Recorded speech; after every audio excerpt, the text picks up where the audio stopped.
Unlocking Potential Security Future.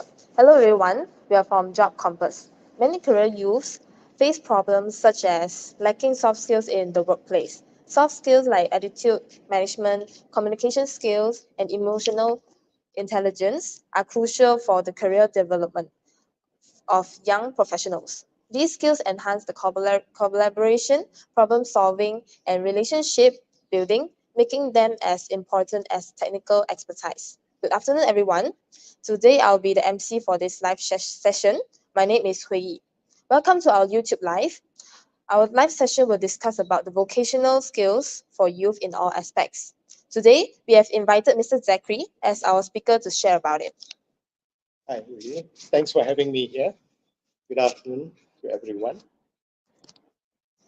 So, for the interview, we'll be starting to ask for the first question. What is the role of soft skills in increasing a young person's demand in various industries? Okay, before that, I am an educator in the university. I'm also a trainer and a coach that train people to develop their soft skills. I refer to it as life skills more than soft skills because soft skills itself seem to have a lighter, I would say, meaning. So when I refer to it as life skills, it becomes even more important. So why is soft skills and why is it so important today in the working world, especially for young graduates going in? What we get in the classroom is basically the hard skills. All right, the hard skills that knowledge is given to us, and we become good in that area, and that's about it.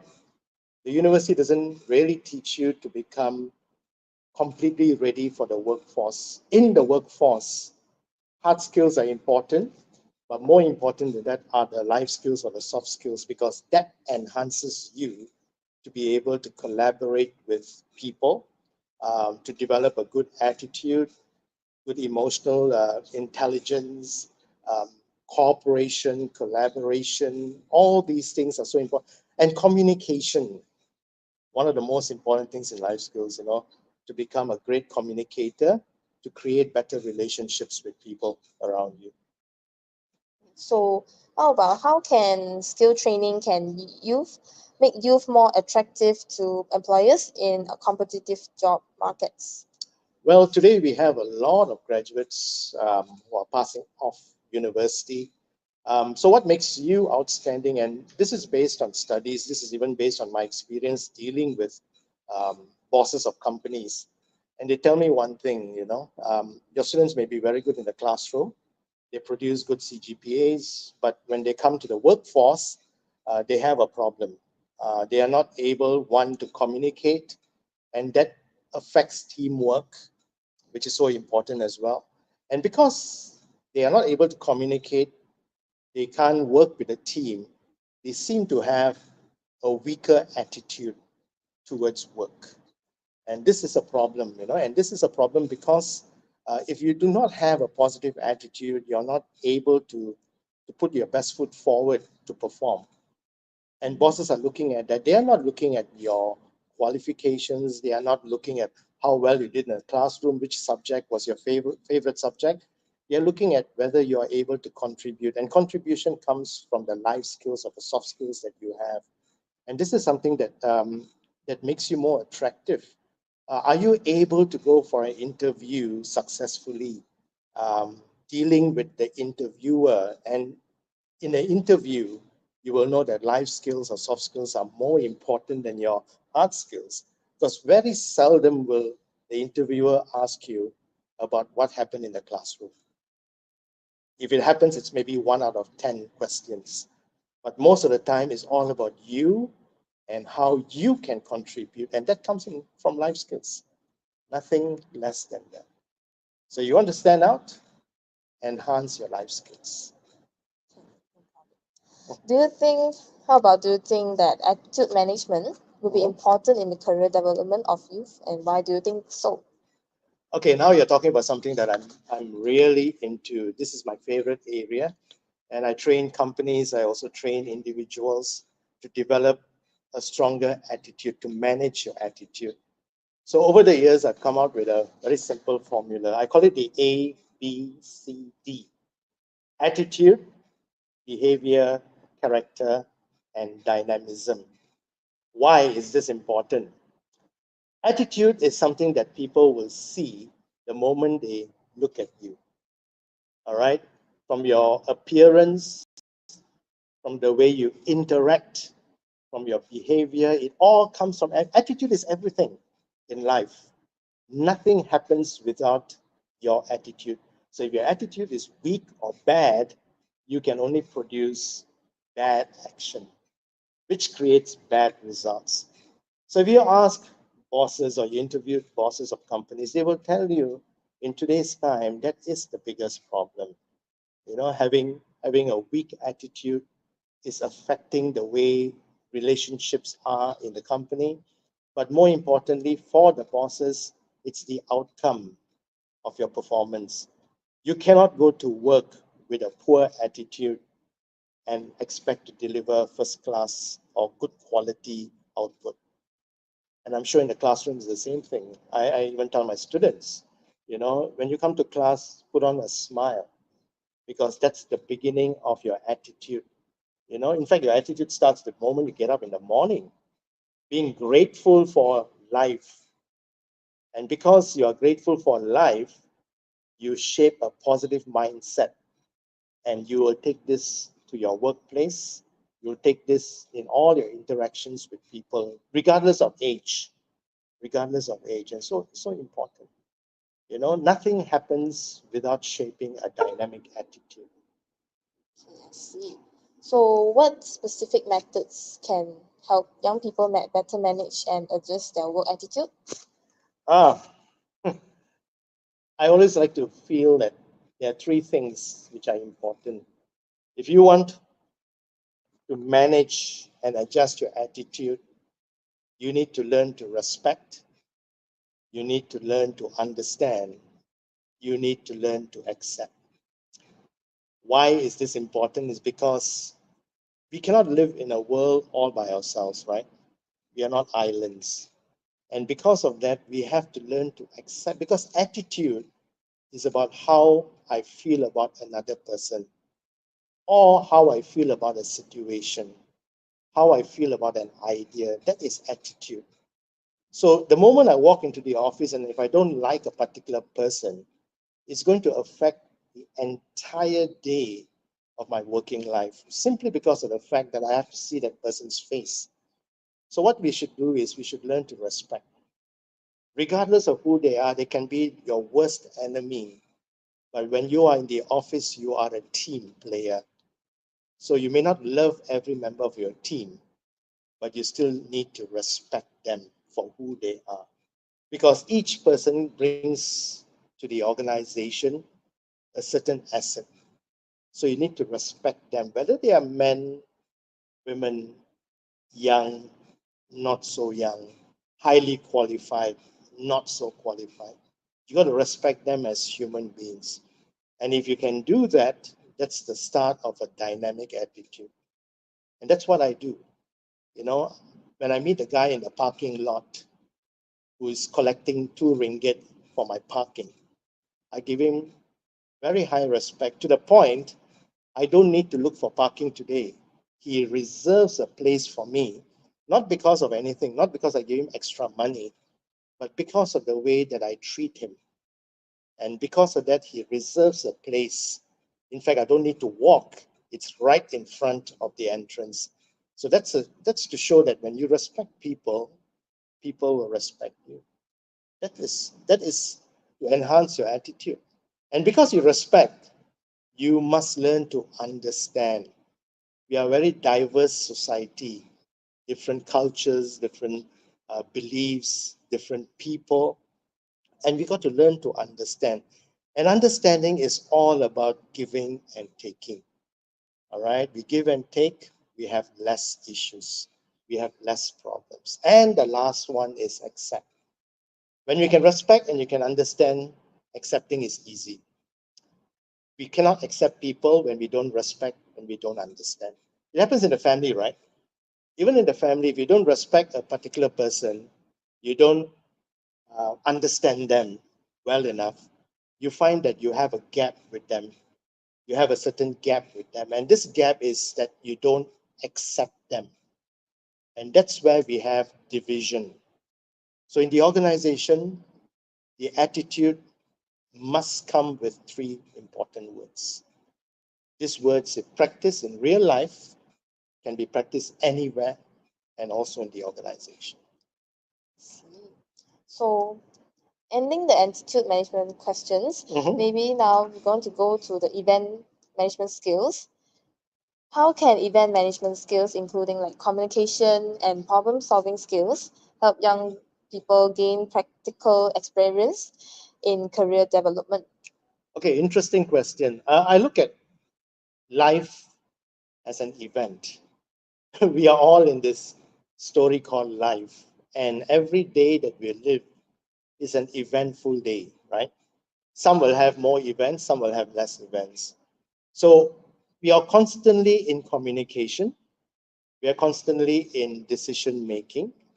But before decision making, we also have a lot of problem solving to be done, which is also part of event management. So when you talk about event management, you always think of maybe a concert that's coming up or an event that you're planning. But if you look at putting this into life perspective, we will find that our lives become even more, um, I would say, meaningful when we are able to deliver better communication. You see, when you communicate, you are bridging the gap between people.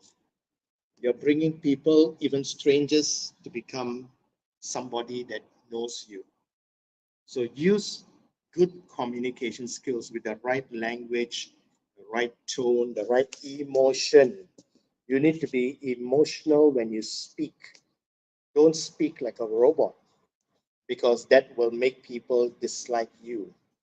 So communication helps problem solving, and problem solving is all around us because every moment that we live, we will have issues, we'll have challenges, we'll have problems. How are we going to solve it? So we got to think sharp. I would like to add, we should be more creative when we deal with problem solving, coming up with new ideas all the time. Then decision making becomes a little bit more easy. I'm not saying it's easy because there's always going to be a choice you have to make. And whether the choice is the right choice is where decision making or efficient and effective decision making becomes important, making the right choice. So, talking about really like communication Mhm. means like you need to like communicate with other people means you have relationships. Yes. So how do strong interpersonal relationship, including those with colleagues and peers, impact the career development? Okay, when you say interpersonal relationships, it basically starts with communication and your interaction. Why is this important? You said in the organization situation, right? Okay.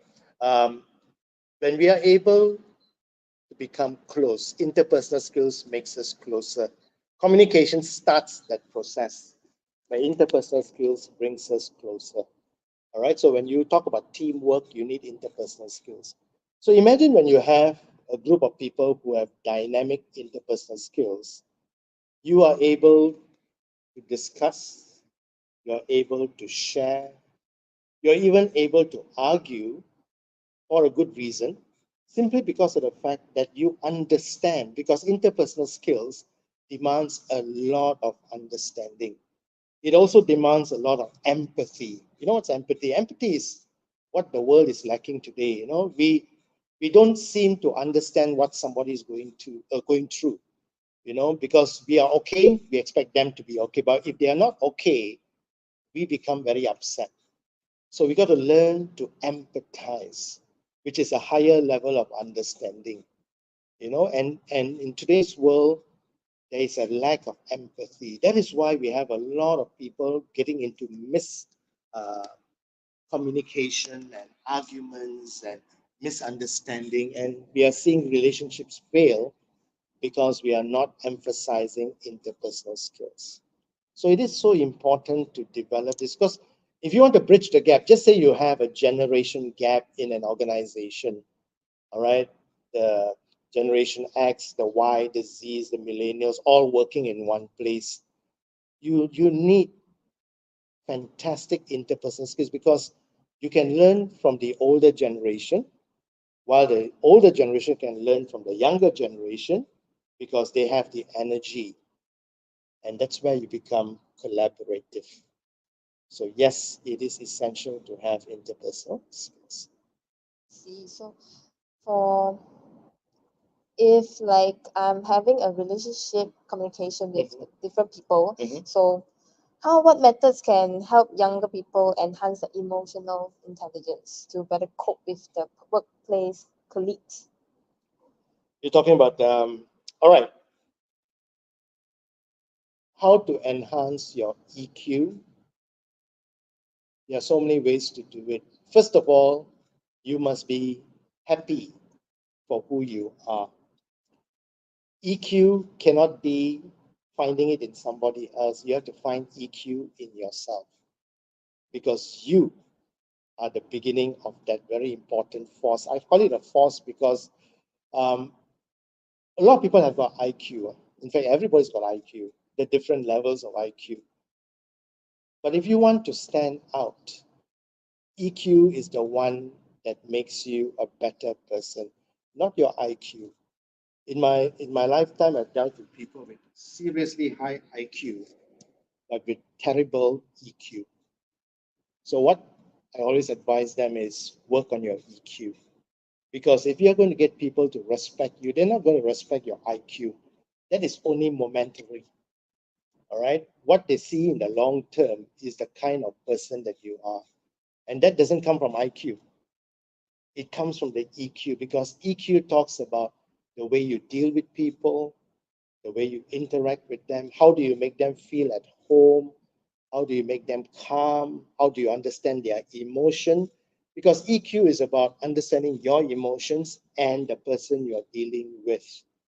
So you're putting yourself in somebody else's shoe. So if you can always remember that you don't want to be in a bad situation, so you will realize that you need to always put the best foot forward by practicing effective EQ. And EQ is the one that makes people happy, not the IQ. See, so maybe like any examples for the EQ to let for the audience to know. All right, your friend is going through a terrible time. Could be a loss of a loved one, or maybe just going through a life struggle. All right, so their EQ is not at its best, but you have a stronger EQ because you manage your EQ every day. So what happens is you're able to relate to that person and speak to that person, but more importantly, listen to that person. One of the things that works well in EQ or EQ management is the ability to listen. All right, not so much talking, but more listening. So when you're able to listen to somebody else's problems, whether you give answers to them or solutions to them is different, but the fact that you are listening to them makes them feel they have someone they can rely on. That is one element of EQ. EQ is also about being calm.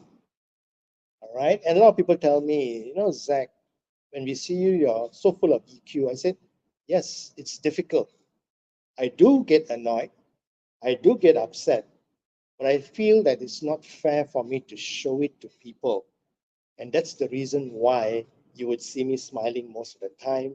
You would see me talking to somebody in a nice way because I don't want to be in that situation where I have to face a negative situation.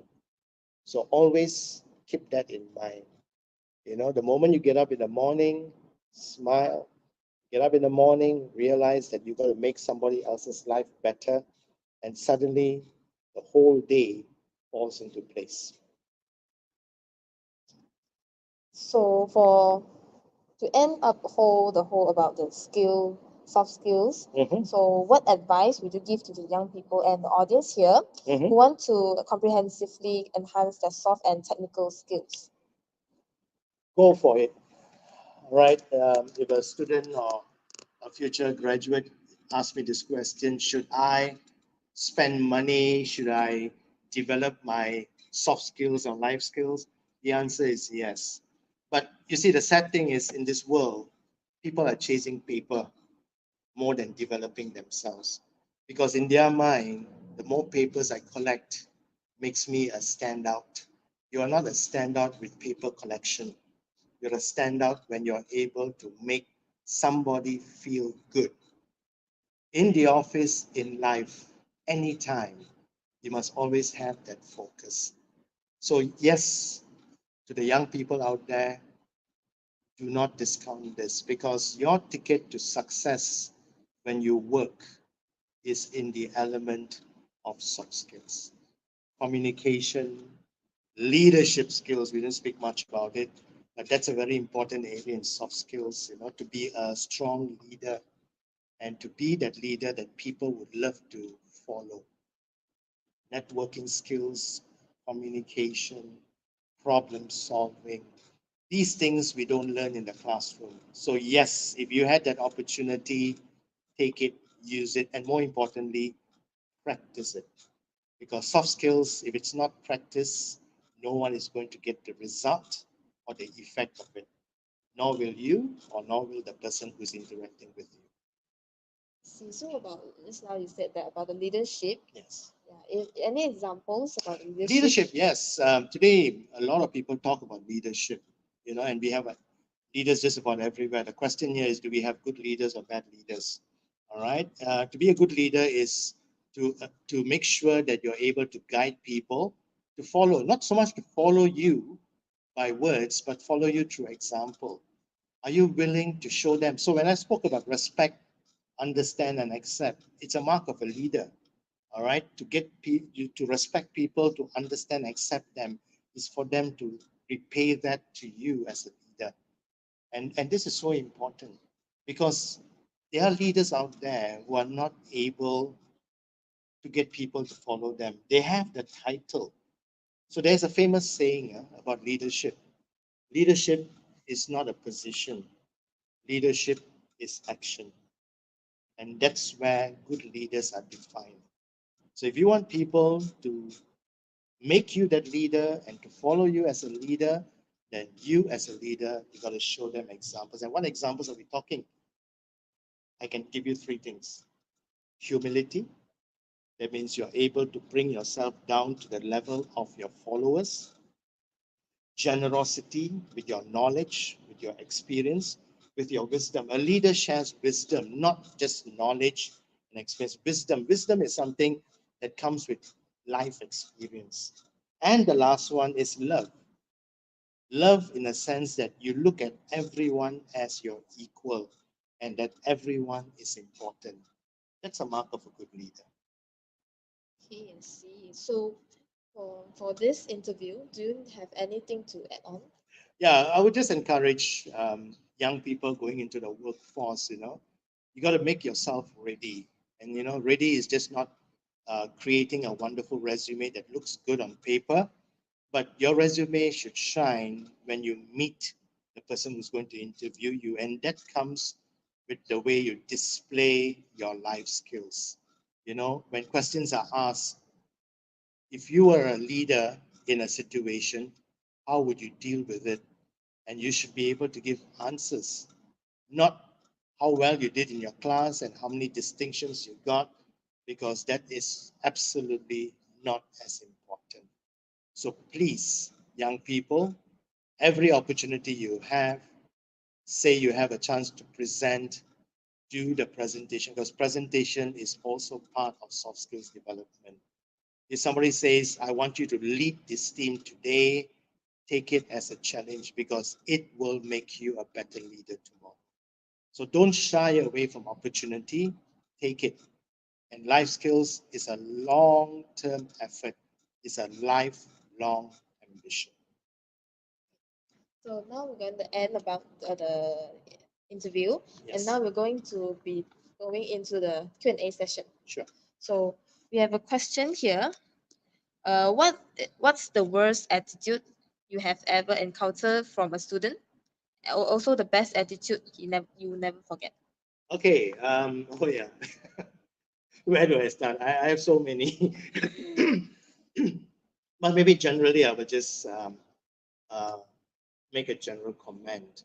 You know, when students walk into the classroom and they are on their gadgets, when the lecturer is there, their classmates are there, we are ready for class, and they are on their gadgets in their own world, that is a display of a very poor attitude. I wouldn't want to hear these words that this is what modern students do. There is no such thing as modern students or old fashioned students. There is something that you need to do, and that's to focus on what's happening in the class. Everything else becomes secondary, right? So that's a show of poor attitude. A good attitude, I must share this story. I had a student from Indonesia, this guy who had absolutely poor English, but he wanted to improve. His attitude was very good. So he asked me, what is the best way to become better in English? So I told his classmates, help him improve his language. So I gave them the ownership. And within 6 months, before he left Malaysia to Jakarta, back to his hometown, he could converse confidently. And he told me, thank you, sir. I said, thank your friends. I gave them the opportunity to help you. And today, he's a businessman, very successful, because of just one thing, his attitude to learn. All right? So the choice is very much in your hands to accept it or not. Good attitude versus bad attitude. Another question here said, instead of providing an answer, can you give a question that could lead them when they are lost? Who are the ones who are For the lost? audience, yeah, for the Okay. young people, Yeah. yeah. Maybe give a question to them. How a question that could lead them when they are lost. All right. Maybe this will help you to find your answers. Actually, I ask this question very often, even in my training. My trainees, I ask them this question: who am I? Is a question that I will throw to you. Who are you? The day you can answer this question confidently, completely, is the day you know yourself.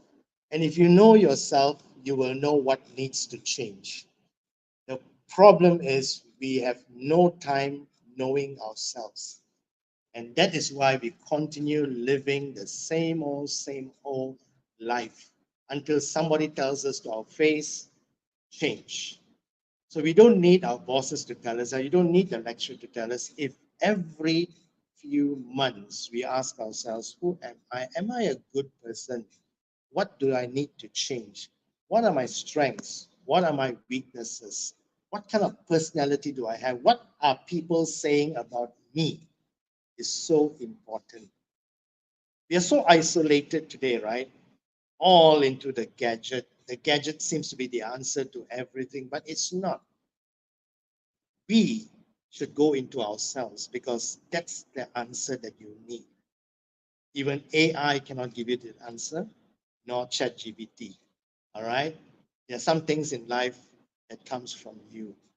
And the moment you start asking, who am I, is the day you will know the truth of yourselves. And this truth, you may not like it, but it's a starting point of what you need to change. Change for the better so that you become more acceptable in society, you become a better person, and most important, you live, and you leave this world with respect.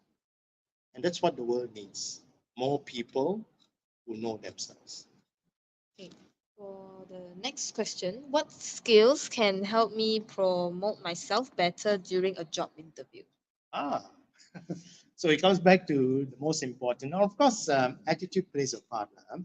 Because when you say you have a positive attitude going for an interview, all things are important. The way you dress, the way you carry yourself.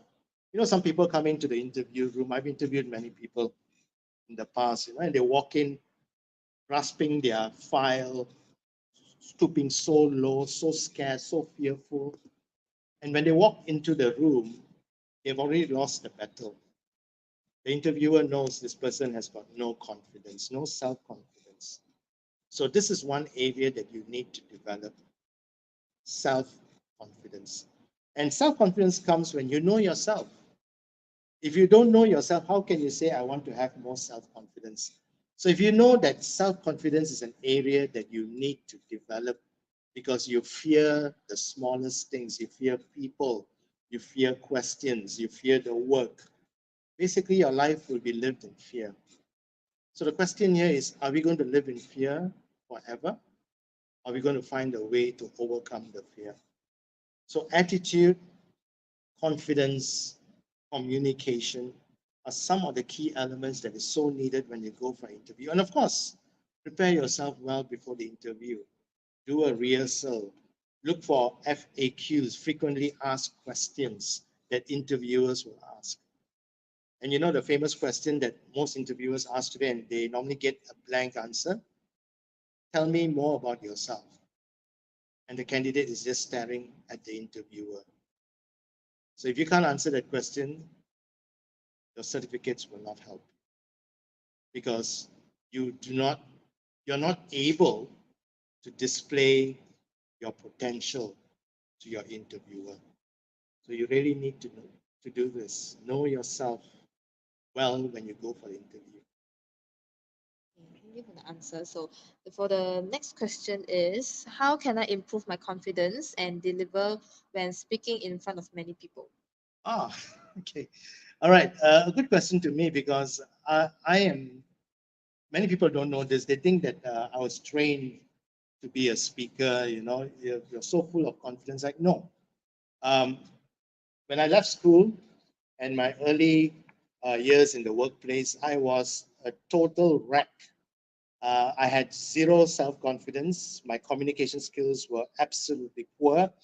And for some reason, I felt I was becoming nobody and second to somebody else. So one day I told myself, no, I cannot be a nobody because I am in this world for a purpose. And that purpose is to help other people. To help other people, I need to be stronger. And I also had my uncle who told me this many years ago. He said, open your mouth and speak, and you will go places. So that's all I did, you know, open my mouth and speak. And today, not only am I in the classroom, I told you I train, I coach, I'm a professional MC, I'm a speaker, and yes, I'm here today too. And I'm sure you will know that if I had no confidence, I wouldn't want to do this interview as well. But it's very important because every one of us has got the gift of sharing. And if we are able to share, we must be able to speak. And that's so important. And how do you do this? You need to practice. Overcoming the fear and increasing your confidence comes back to practice. Unfortunately, society today doesn't feel it's important to practice. You will only practice it when the time comes. It's too late. So, my advice to those who are seeking to improve your confidence in presentations or public speaking and so on is to try to find the opportunity to interact more often with people, so that you overcome this fear. Because most times we have fear because people are looking at us. But if you start interacting better with people, you have less fear for people. I wish I had more time. I have a lot of tips on this, but maybe for another day. Sure. So we have come an end to our Q&A session. So if do you have any things to add on or something? All right. I'm going to leave you with these parting words, especially to the young people going into the workforce. Well, remember these three P's: passion, perseverance, performance. If you want your bosses to love you and you want your clients to love you, then you really need to show them that you love what you do. That's passion. And in life and in work, you're going to have a lot of challenges. You're going to have a lot of problems. And what's going to happen is you feel like you want to give up. Persevere. Do not give up. If you fall, even if you fall like 10 times, get up. And on the 11th time, you might be successful. And because you're passionate and you are persevering kind of person, your performance is going to be better. It's not going to be excellent all the time, but it will be better. And that means improvement. So performance is something that displays your ability, and that's where results are found. So three P's: passion, perseverance, performance. Okay. I hope that was useful. Okay. So that's all for our live interview session. Thank you, Mr. Zachary, for The sharing pleasure so is much all mine.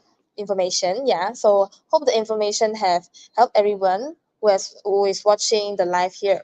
So I hope so. so thank you everyone. Thank you. Thanks for having me.